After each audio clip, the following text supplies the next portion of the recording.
You know, readers are writers. So you cannot be a reader and you just keep knowledge in the head. You have to also write it down for other people to read from you. So I just woke up in the morning, I said, let me sit down and I write a story. It was in my head. I sat down, my wife served me water, juice, food, and I wrote the story. My first novel, The Greedy Barbarian, I wrote it in 8 days. Whenever I tell people that I wrote a novel in 8 days, they cannot even believe.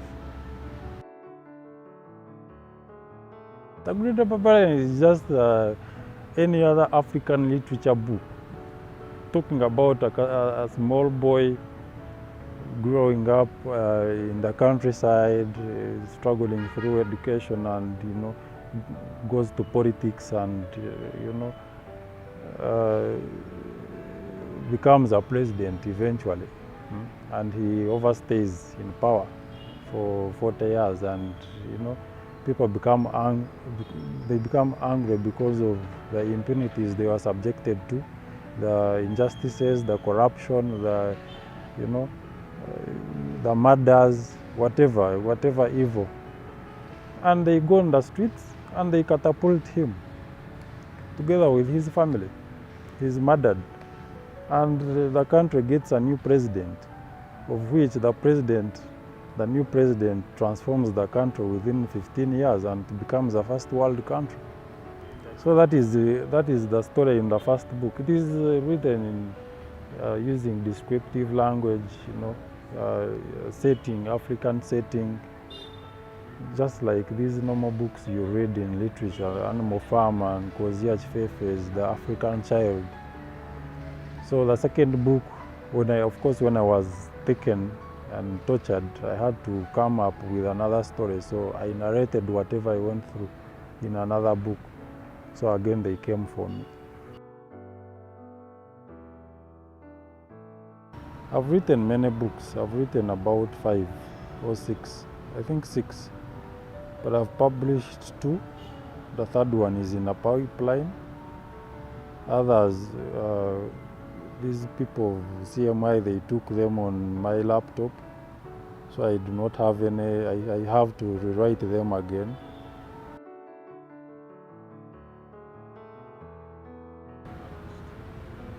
I think both books, Banana Republic and Greedy Barbarian. But of course, Greedy Barbarian is my debut. It is my first novel. Though I wrote it some time ago in 2016, and I just published it this year.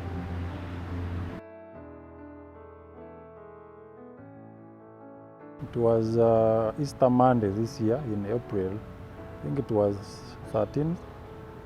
I was in my bed sleeping, and suddenly my wife came running and told me that, you know what, we are under siege. The military have surrounded our home.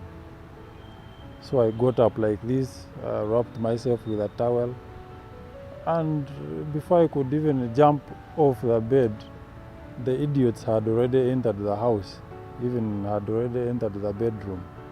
So they pulled me out of bed. They commanded me to dress up. I dressed up, and they handcuffed me, they chained my legs, and they bundled me into their vehicle, and they drove me to CMI, the torture chamber, where I was tortured for almost 7 days.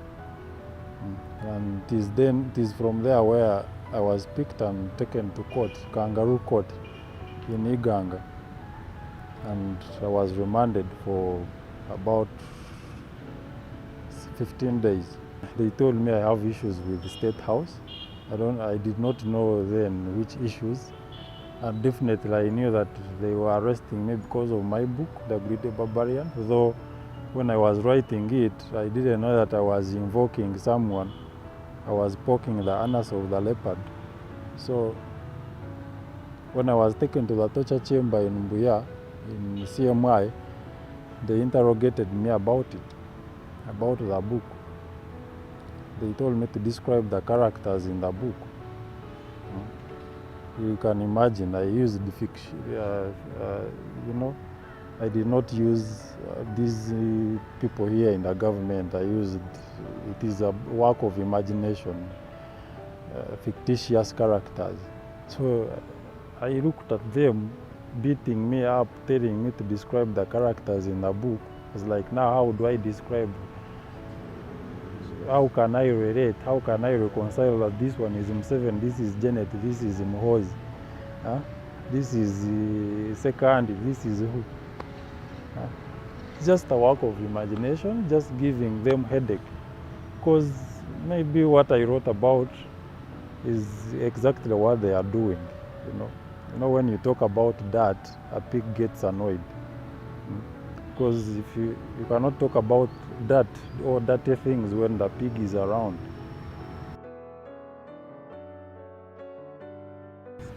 So of course they tortured me. They took me to the torture chamber. They beat me up. They did waterboarding. They hanged me. They hanged me in the toilet. They hanged me on the stairs, on the rails to the stairs.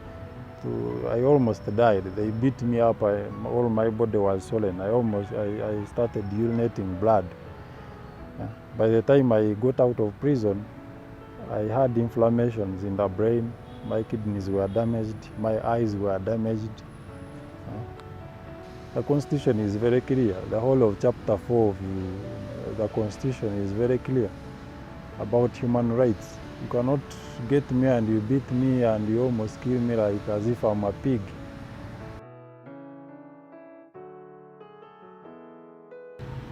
Maybe these things of coming to pick me up from my bed when I'm naked and I'm taken to a torture chamber,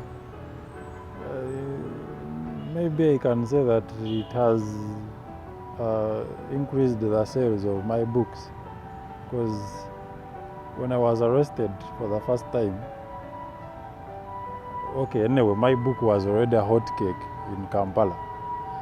So when they arrested me, people bought off all my copies. I had to print 3 times. So the regime helped me to launch it. I see other people gathering people to, other authors gathering people to launch their work, but me, I've never gathered anyone to launch. It is Mr. Museveni and his hoodlums who helped me to launch my work. Even when I finished writing Banana Republic, before I could even publish it, they came to arrest me. So they helped me launch it. It got published. I've already sold off all the copies.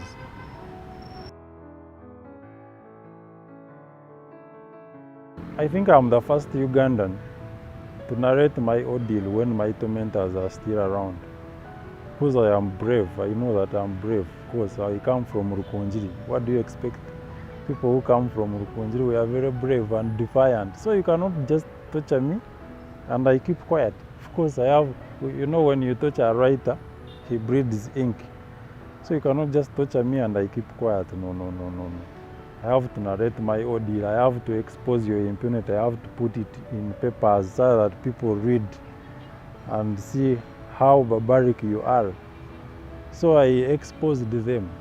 If you read this new book of mine, Banana Republic, I put all their impunity on the paper. You cannot just torture me and I keep quiet. I have to write about it. If I tell my story, very many people will read and come to understand that the person who is presiding over a country called Uganda is the same person who said that he cannot preside over a country whereby a person is killed and he doesn't know who the killers are. A person is tortured, he doesn't know who the torturers are. But here I am, I've been tortured almost to death, and he thinks that I will keep quiet. Very many people have died, and ever since he came to power, and he doesn't know who kills them. So that is eating his words.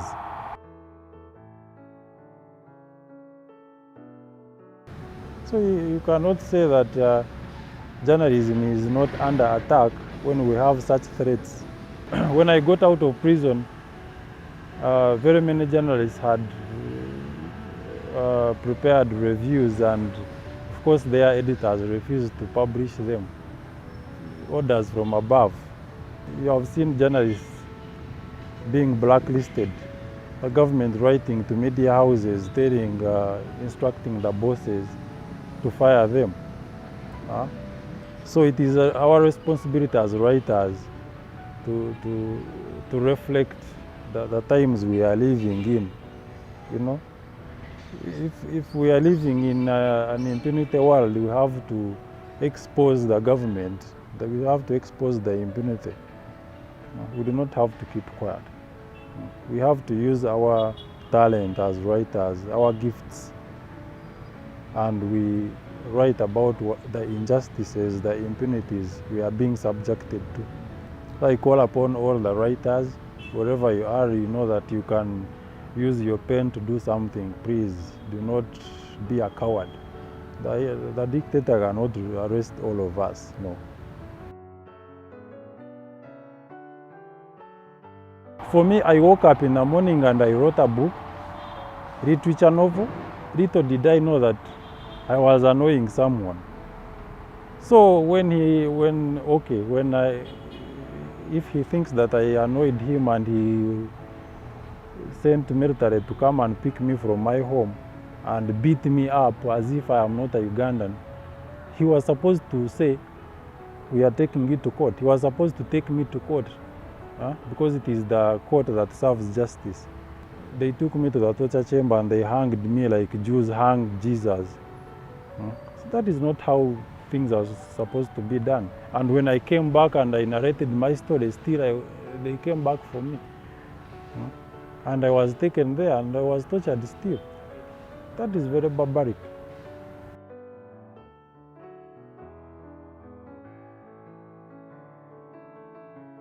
Constitutionally, we have a right to go and demonstrate against injustices, against whatever is discomforting us.